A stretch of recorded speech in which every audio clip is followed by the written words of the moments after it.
बिस्मिल्लाहिर्रहमानिर्रहीम। अस्सलाम वालेकुम नाज़रीन, आप यूट्यूब चैनल देख रहे हैं, मैं इमरान खान हूँ। डोनाल्ड ट्रंप एक दिन में 4-4, 6-6 बयानात बदल लेता है, तो उससे आप कुछ भी तवक्को कर सकते हैं। मिसाल के तौर पे वो जो ख़वातीन वाला मामला डोनाल्ड ट्रंप ने उठाया था, वो बहुत अजीबोगरीब मामला है। यानी ये अब तो उनकी अदलिया का भी स्टेटमेंट आ गया, जो ईरान की अदलिया है वहाँ से भी स्टेटमेंट आ गया है इस मामले को लेकर। यानी 8 ख़वातीन पे डोनाल्ड ट्रंप ने कहा जी कि पहले उन्हें फांसी होने वाली है और उन्हें लटकाया जाने वाला है। ख़वातीन की उन्होंने तस्वीरें भी लगा दी। उन ख़वातीन को कोई जानता भी नहीं है। हम ढूंढ ढूंढ के थक गए कि केस चल रहा हो इस शक्ल की खातून के ऊपर या कोई इस तरह का मामला हो, कुछ मिला ही नहीं। फिर ट्रंप ने कहा जी मेरी दरख्वास्त है कि ईरान इनको फांसी पे ना लगाए, और बाद में ट्रंप ने खुद ही कह दिया जी आज रात को इन 8 ख़वातीन को फांसी होनी थी, जो फांसी मेरे कहने पर ईरान ने मुलतवी कर दी है, और उनमें से 4 ख़वातीन को अभी छोड़ दिया जाएगा और बाकी 4 ख़वातीन को 1 महीने के बाद छोड़ दिया जाएगा। मैं जनाब ईरान का बड़ा एहतराम करता हूँ कि उन्होंने मेरा एहतराम किया, और मैं इस बात को याद रखूँगा। इस किस्म की बातें डोनाल्ड ट्रंप ने कर दी। अब ईरानी अदलिया पे ये मामला आया, तो ईरानी अदलिया ने 8 ख़वातीन की सज़ाए मौत से मुताल्लिक ट्रंप के दावे को झूठा करार दे दिया। ईरानी मीडिया ने ईरानी अदलिया का हवाला देते हुए बताया कि मैदान में ट्रंप के खाली हाथों ने उन्हें झूठी खबरों का और उनसे कामयाबियां घड़ने पर मजबूर कर दिया है। जिन ख़वातीन की बात डोनाल्ड ट्रंप कर रहे हैं, इनको कभी सज़ाए मौत सुनाई ही नहीं गई। अमरीकी सदर ने इन 8 ख़वातीन से मुताल्लिक गुज़िश्ता रोज़ भी झूठा बयान दिया था। आज ट्रंप ने कहा कि इनके मुतालबे पर ईरान में इन ख़वातीन को फांसी की सज़ा मनसूख कर दी गई है। ईरानी मीडिया के मुताबिक गुज़िश्ता रोज़ ट्रंप ने बयान दिया था कि अमन मुज़ाकरात से पहले ईरान इन ख़वातीन को रिहा करे। अच्छा, ये तो डोनाल्ड ट्रंप ने अपने ट्रुथ सोशल पे ही कहा था और ये सारा रिकॉर्ड का हिस्सा है। जबकि जो ईरानी एम्बेसियाँ हैं दुनिया भर में, वो ये कैटेगोरिकली कह रही हैं कि डोनाल्ड ट्रंप ने आर्टिफिशियल इंटेलिजेंस की ख़वातीन की जान बचा ली, AI ख़वातीन की जान बचाई। इसका हकीकत से कोई ताल्लुक नहीं है। नाज़रीन, ट्रंप की इस किस्म की कार्रवाइयाँ और बड़े सख्त किस्म के बयानात, कभी ईरान के बारे में सिविलाइजेशन मिटा देने की बात, कभी पूरे मुल्क को धमाके से उड़ा देने की बात, कभी ग्रीनलैंड पे कब्ज़ा करने की बात, कभी यूरोप को धमकियाँ, कभी नेटो को धमकियाँ। इन चीज़ों की वजह से अमेरिका का जो तशख़्ख़ुस है वो बहुत बुरी तरह तब्दील हो गया है। मिसाल के तौर पे ये यूरोप से एक सर्वे आया है और यूरोपीय अवाम ने अमेरिका को चीन से बड़ा ख़तरा करार दे दिया है। अब ये कैसे हो गया? यूरोप में किए गए एक हालिया सर्वे में इंकशाफ हुआ है कि अमरीकी सदर डोनाल्ड ट्रंप के यूरोप मुखालिफ बयानात के बाद यूरोपीय अवाम के ख्यालात में बहुत बड़े पैमाने पर तब्दीली आ गई है। एक बड़ी तादाद अब अमरीका को चीन के मुकाबले में ज़्यादा बड़ा ख़तरा समझती है। 36% यूरोपीय ममालिक में रहने वाले लोग ये समझते हैं कि अमेरिका यूरोप के लिए बड़ा ख़तरा है, जबकि 29% ये समझते हैं कि चाइना यूरोप के लिए बड़ा ख़तरा है।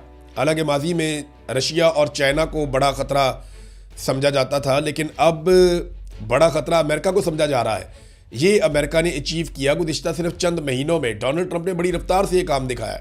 अच्छा, इसमें हम कुछ कैरेक्टर्स को भूल नहीं सकते। इनमें एक किरदार तो पेड्रो का है, जो स्पेन के वज़ीर आज़म है। ये बहुत दलेरा आदमी है, बड़ा खुलकर बात करता है और सही बात करता है, टका कर बात करता है, तो बड़ा मकबूल भी है। और फिर इसके बाद मैक्रोन को इसके रास्ते पे चलना पड़ा, दीगर रहनुमाओं को इसके रास्ते पे चलना पड़ा, क्योंकि यूरोप में ये बहुत मकबूल हो गया। फिर जॉर्जिया मेलोनी, आपको याद होगा वो खातून जब शहबाज शरीफ साहब सलूटे मार मार के डोनाल्ड ट्रंप की अंधाधुंध तारीफ़ें कर रहे थे, उस वक्त एक खातून पीछे मुंह पर हाथ रख कर खड़ी थी, जॉर्जिया मेलोनी। वो वहाँ पर तो चुप करके खड़ी थी हाथ मुँह पर रख के, लेकिन जब आप उन्हें बोलते हुए सुने तो आपको आइडिया होता है कि ये कितनी बड़ी लीडर है और कितना ज़बरदस्त तरीके से बोलती है। वो खातून ने भी एक रोल प्ले किया। और अब ऐसा हो रहा है कि यूरोप के 4 ममालिक कम से कम अब तक, और ये बड़े ममालिक हैं, जो इसराइल से अपने दिफाई ताल्लुकात या मुआहदे ख़त्म कर चुके हैं और इसराइल से दूर चले जा रहे हैं। बल्कि हंगरी के अंदर एक वज़ीर आज़म था जो इसराइल को बहुत सपोर्ट करता था, डोनाल्ड ट्रंप का ख़ास आदमी था। वो वहाँ पे 2/3 अक्सरियत से इलेक्शन हार गया, उसका मुखालिफ 2/3 अक्सरियत से जीत गया। और वहाँ जो नया आने वाला वज़ीर आज़म है उसने स्टेटमेंट दे दिया कि अगर यहाँ पे आता है नेतन्याहू तो आलमी अदालत के फैसले के मुताबिक, वारंट के मुताबिक उसे गिरफ्तार किया जाएगा। तो यूरोपीय अब ये समझते हैं कि अमेरिका हमारे लिए चीन से ज़्यादा बड़ा ख़तरा है। प्रेस टीवी की एक खबर आई है और उसमें ईरान ने एक बड़ा मुतालबा किया है। ये बहुत इंपॉर्टेंट चीज़ है, मैं चाहता हूँ मैं आपके साथ ज़रूर शेयर करूँ। प्रेस टीवी ने इस खबर को कंफर्म किया है। एक बहुत बड़ा डिप्लोमेटिक मूव है जो ईरान ने चला है। एक ऐसी सफारती कोशिश उन्होंने की है जिसमें वो डिमांड करते हैं कि इसराइल अपने न्यूक्लियर प्रोग्राम की सारी तफसीलात जो है वो सबमिट करे इंटरनेशनल मॉनिटरिंग के सामने। यानी IAEA जो है वो ईरान के तो पीछे पड़ा हुआ है, पाकिस्तान के पीछे भी बड़ा अरसा पड़ा रहा, लेकिन खामोशी के साथ इसराइल ने कितने हथियार बना लिए, एटमी कुव्वत कैसे बना, उसके पास कितने हथियार हैं और कितने एटमी वॉरहेड्स हैं, इसके ऊपर किसी ने तवज्जो नहीं दी, बल्कि मगरिब सारा का सारा चुप करके बैठा रहा। अब ये मामला ईरान ने उठाया। अगर इस मामले के ऊपर रशिया, चाइना, यूरोपीय ममालिक मिलकर बात करते हैं, पाकिस्तान को भी इस पर बात करनी चाहिए, तो फिर पूरी दुनिया में रोला पड़ेगा कि इसराइल के पास एटमी हथियार नहीं होने चाहिए। क्योंकि देखें, सबके ऊपर हमला जो कर रहा है वो इसराइल कर रहा है। अभी अटैक करने का इस वक्त, कुछ अर्सा पहले आपको याद होगा कतर के ऊपर भी इन्होंने बम मार दिए थे। तो अटैक करने में तो ये 1 मिनट लगाते हैं, इसराइली इनका तो झाका खुला हुआ है, लिहाजा इनके पास एटमी हथियार होना ज़्यादा खतरनाक बात है। तो इसमें अब ईरान ने एक मुतालबा किया है, देखते हैं कि आने वाले दिनों में इस पर क्या डेवलपमेंट होती है। ईरान और अमेरिका ने जो जो जहाज़ पकड़े गए हैं या जिन जिन जहाज़ों को उन्होंने रोका है या जिनको वहाँ पे सीज़ किया है, उनकी वीडियोस डालना शुरू कर दी हैं। जो ईरानी तेल लेकर जा रहे हैं उन जहाज़ों को अमेरिका पकड़ता है, वीडियो डाल देता है। जो ईरानियों की रोकने की सलाहियत है, जिस तरह वो रोकते हैं और सीज़ करते हैं, साइड पे ले जाते हैं, वो भी वीडियो जारी करते हैं।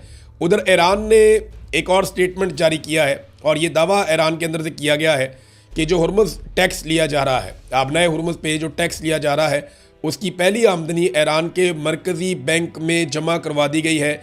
ये दावा भी सामने आया है। अच्छा, अब यहाँ पे एक नया ईरान है। ईरान की एक नई क़यादत है जो पुरानी क़यादत में से निकल कर आई है।